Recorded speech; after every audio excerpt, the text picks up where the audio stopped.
Здравия всем подписчикам и зрителям моего канала. В этом видео предлагаю доказать, что на Земле существует подводная цивилизация и показать ее жителей русалок. Да, действительно, большую часть поверхности Земли занимает вода, то есть примерно 3/4 поверхности.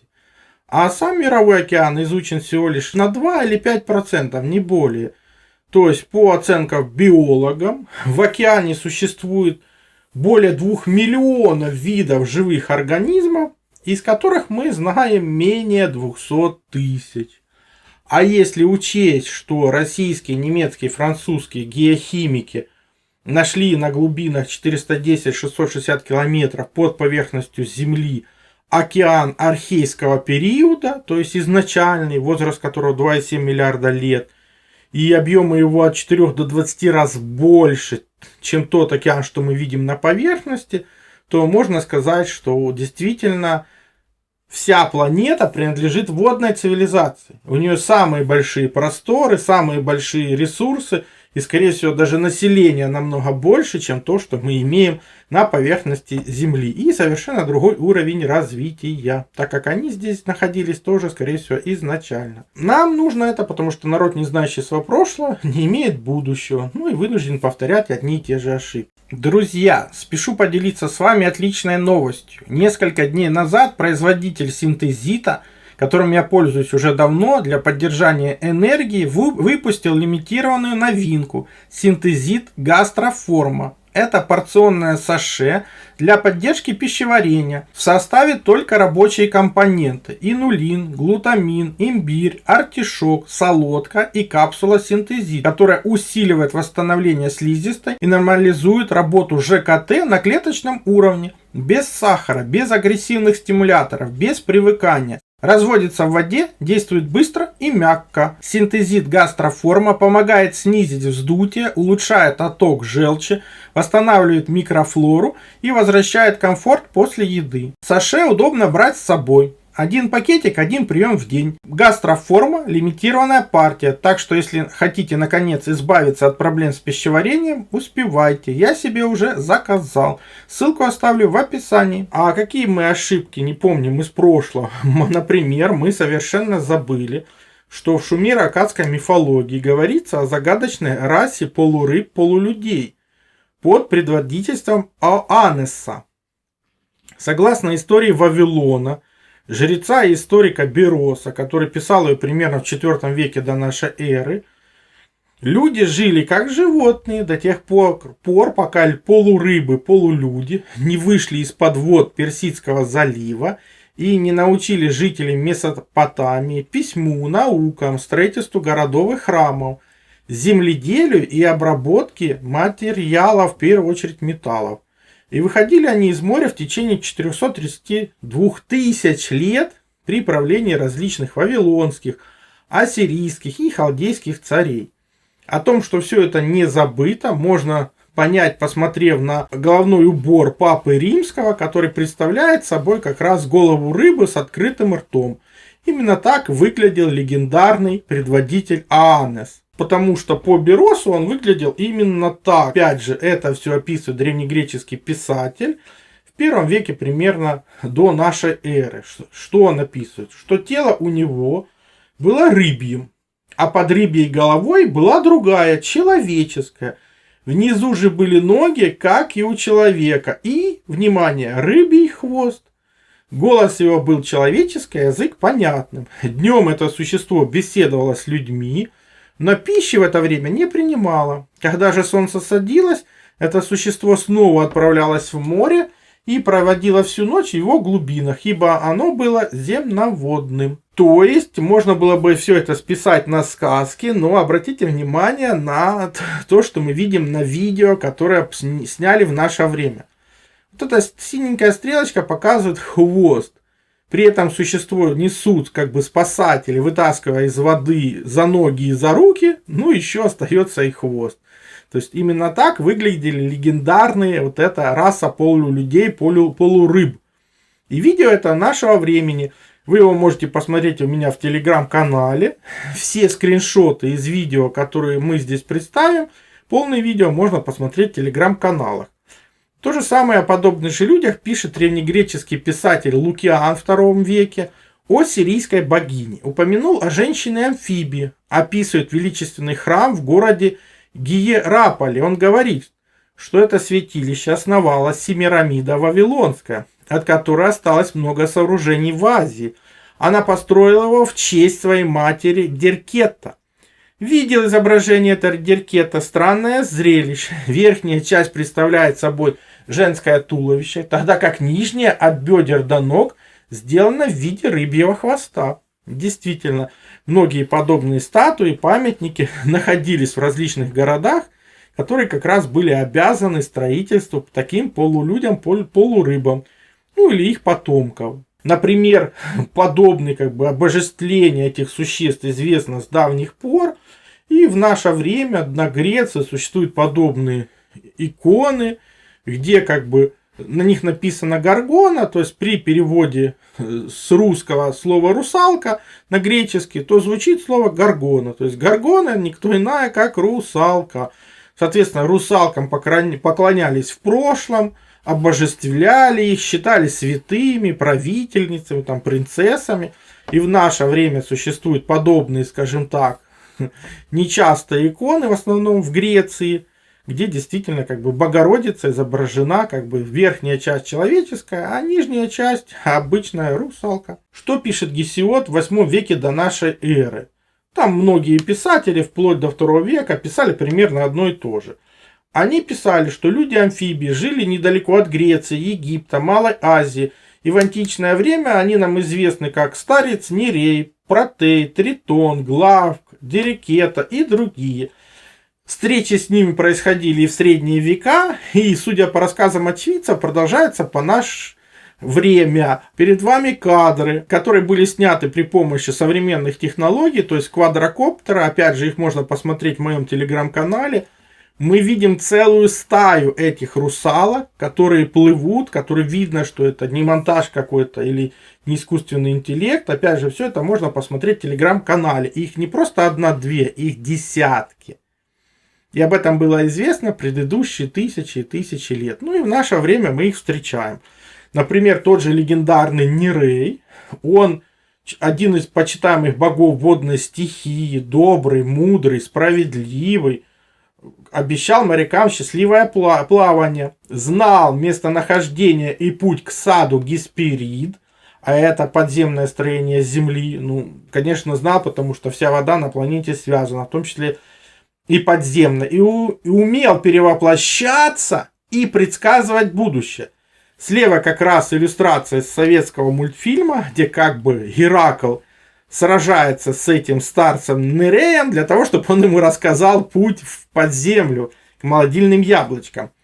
А справа фотография из одного из музеев. Они фактически идентичны. Только у Нерея советские мультипликаторы нарисовали 3 пальца на ноге, и перепонки не очень зарисовали до конца. А здесь справа в музее мы видим 4 пальца, перепонки. Если посмотреть его целостный скелет, то перед нами прямоходящая рептилия, найденная в Черном море и неизвестное существо, как здесь написано. Но это не просто какой-то крокодил, это действительно человекоподобная рептилия, которая ходила прямо, у нее есть перепонки и на руках, и на ногах, и вот ее окаменевший скелет выставляется в одном из музеев. И таких чудес в музеях хватает, потому что тоже чудо было поймано в море. Понятно, что это один из жителей моря. Опять же, все видео в телеграм-канале. И совершенно непонятное, неизвестное нам существо. То же самое хотелось бы вам показать. Вот эти красные стрелочки прислал мой подписчик. То есть перед нами водяной. То есть какое-то существо полностью зеленое вышло из воды, находилось на пляже. Человек сумел его сфотографировать. Да, далековато, но все-таки видно. А справа поймали в Азии капу. Да, легендарный капа. В японской мифологии водяной дух, обитающий в реках и озерах. Перед вами слева иллюстрации 19 века этого капы. И в наше время их продолжают ловить. Оказывается, они еще существуют. И все эти легенды подтверждаются. Также хотел напомнить про Форкия. Вот он как бы слева внизу. У него два тела рыбы, вот это клешня рака. Напоминаю про него, потому что он прародитель Ехидны. Той Ехидны, от которой произошли скифы, от которой фактически вся мифология произошла, о которой мы много раз рассказывали в прошлых видео. А его дети это Геспериды. Стоглавый дракон Ладон. Ничего не напоминает. Молодильные яблоки, которые нельзя есть, дракон, который их охраняет, ну и девы, которые пытаются их украсть. Опять же, это рассказ о строении Земли, о полой Земле. По свидетельству древнегреческого писателя и путешественника II века Павсания, в храме Диониса, в Танагре, это город в Биоте, и в Риме выставлялись забальзамированы тела 2 тритонов.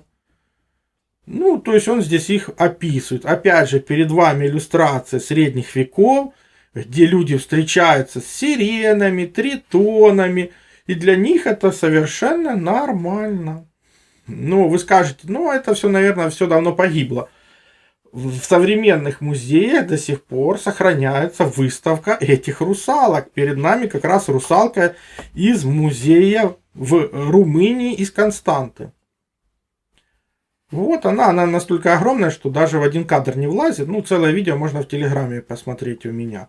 Еще одна русалочка, непонятно, или Англия, или США, тоже точно такой же скелет русалки. Еще один скелет русалки, опять же, слева вот она в каком-то музее, справа какую-то русалку вытаскивают из моря, она, мягко говоря, не совсем в сознании. И опять же, если приблизить фотографии этой русалки, то видно, что она идентична предыдущим двум, которых мы тоже находим в музеях, как и того неизвестного чудика из глубин Черного моря. То есть они огромные, находят и скелеты их, то есть как бы сверху человеческие, как бы скелет, а снизу огромный хвост мощный, который позволяет им двигаться как бы под водой. Ну, соответственно, подобных находок хватает. Ну, они не очень-то сильно интересуют науку. Также в прошлом мы встречаем сведения о сиренах. Чудесные красивые девы, очаровательный голос. Им лучше не смотреть в глаза, потому что они завораживают либо голосом, либо звуком. А это все могло привести и к гибели моряков. Перед вами тоже скриншот из одного ночного видео пограничников, где вот подобное чудо мы там тоже находим с яркими глазами. Ну, понятно, что нужно специальное зрение, чтобы видеть нормально на больших глубинах и в темноте. Опять же, где солнце практически не попадает. Но, да, я понимаю, видно плохо. С правой стороны я синенькими стрелочками показал ее. Это сирена. Это сирена с хвостом, потому что в послегомеровских сказаниях сирены представлялись именно в виде женщины-птицы. Здесь же, перейдя в телеграм-канал, вы можете услышать, как эта сирена преследовала судно с моряками, нападала на него, но их спасло то, что судно постоянно двигалось. И в итоге эта сирена отстала. Почему я это говорю? Потому что в море много случаев, когда находят суда без экипажа, и не понимают, а куда же делся экипаж? Так вот, если вы услышите голос сирены, то поступайте как древние греки. Либо привязывайте себя к определенным вещам, либо затыкайте уши воском. Потому что именно эти сирены делают так, чтобы люди покидали свой корабль, бросали его, бросались в пучины морей.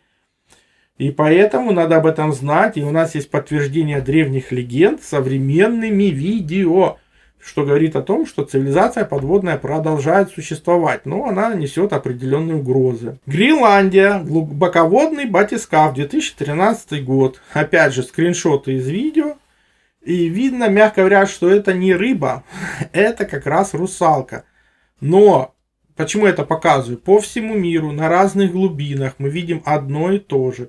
2006 год, глубина 526 метров, вот красная стрелочка показывает. В рыбу попадает что-то типа копья. Потом эту рыбу вместе с копьем забирает кто-то настолько быстрый, что мы видим только вот его хвост огромный. Опять же, кто-то охотится на глубинах 526 метров. Человек глубже 90 метров просто не способен погружаться. Нужны уже глубоководные аппараты. Здесь же кто-то свободно охотится на глубинах больше полукилометра. Опять же, эти русалки выходят и на берег отдыхать. Опять же, все эти видео в Телеграме. Переходите в мой Телеграм, все это увидите. То есть это современные видео. Кто-то скажет, ну а вдруг там фейки, искусственный интеллект. Есть и такое. Именно для того, чтобы эту тему заболтать. Но эти русалки были известны и в древности, то есть в древних фолиантах мы всегда находим описание русалок, книги про русалок, их иллюстрации, в музеях многих они хранятся. Да, понятно, что попадаются и подделки, на которых просто хотели заработать, но дыма без огня не бывает, то есть эта подводная цивилизация, она более высокоразвитая, и это одна из запретных тем истории и даже нашего настоящего. Тоже перед вами пару сообщений о встречах русалок в недавнем прошлом, когда еще не существовало искусственного интеллекта. 1762 год русалка найдена на острове Нуар-Монтье во Франции. То есть там ее ударили ножом, она как бы умерла, потом смогли подтвердить, что да, это сверху вроде бы человек, а снизу вроде бы рыба. Таких сообщений масса, в том числе вот сообщение от Ричарда Уитборна, который ловил треску у побережья Ньюфаундленда, то есть это Канада. И он в 1610 году встретился с русалкой, которая тоже пыталась к нему приблизиться, вступить в контакт или наоборот попросить, наверное, не вылавливать столько рыбы, чтобы им было что потреблять. Опять же, Южная Америка, приплывают европейцы, 16 век. Что они видят? Русалок, которые смотрятся в зеркало. Русала с огромным, как бы, дубиной, который не очень рад появлению европейцев. И великанов. Ну, про великанов и гигантов много говорили в предыдущих видео. В этом видео можете не обращать на них внимания. Но опять же, справа такая же карта того же времени, 1562 года. Здесь уже одна из русалок держит зеркальце, а другая что-то наподобие летающей тарелки. Огромное количество подводных, неопознанных летающих объектов известно нам, ну и было рассмотрено в предыдущих видео. И хотелось бы услышать ваше мнение в комментариях. Но так все-таки есть у нас основания сказать, что рядом с нами существует более развитая, даже более огромная подводная цивилизация. Отсюда и нежелание так называемых официальных ученых изучать именно глубины. Иначе мы получим такие данные, которые перевернут все наше представление и о окружающем мире, ну, соответственно, и о прошлом. А нам это нужно, потому что не знаешь прошлого, не имеешь будущего. Ну, помните, повторение мать учения, но информация с первого раза никогда не усваивается. Смотрите видео столько раз, сколько нужно. Все ссылки на использованные материалы в описании под видео. Кнопочку еще нажмите, все откроется. Либо смотрите в конечных заставках к видео. Ну, не превращайтесь в четвертую обезьяну нашего времени, которая просто уткнулась в гаджет, ничего не видит и ничего не слышит.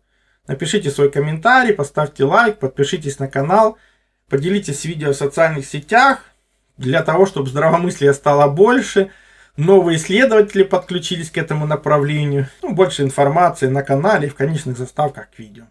Также переходите на мой сайт, ссылка есть в первом закрепленном комментарии под каждым видео. Там размещены мои статьи, в том числе и запрещенные на других платформах. Плюс там же существует и магазин. Магазин существует для тех, кто хочет и может поддержать мою деятельность, для того, чтобы я ее и продолжал. Я же смогу вам содействовать в том, чтобы вы узнали свое предназначение по дате рождения, либо освоили силу живой воды, проводили измерения, которые помогут понимать, что вы едите, что пьете. Плюс получили лучшие натуральные витамины, именно Иван-чай. Плюс, опять же, сила живой воды – это водород и озон. Именно эти две структуры воды помогают нам сохранить здоровье и вылечиться от любых болезней, потому что они универсальны, подходят как одному человеку, как и всем членам семьи. И один раз купленные не требуют других расходников. Плюс, например, детектор электромагнитного излучения.